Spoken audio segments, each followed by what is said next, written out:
যাচ্ছে, শোরুমের অর্ডার আছে। প্রত্যেকটা মাল মেঘালয়ের উদ্দেশ্যে রওনা দেবে কালকে। যারা মনে করবেন আমাদের কাছ থেকে মাল নিয়ে পাইকারি বেচবেন তারা অবশ্যই যোগাযোগ করবেন, আমরা আপনাদের রিকোয়ারমেন্ট অনুযায়ী মাল রেডি করে দিই। সব মাল মেঘালয় যাবে।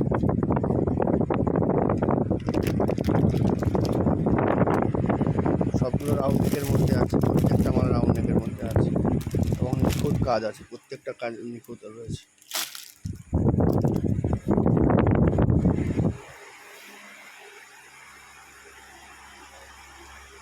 যেমন একটা স্টোর রুম,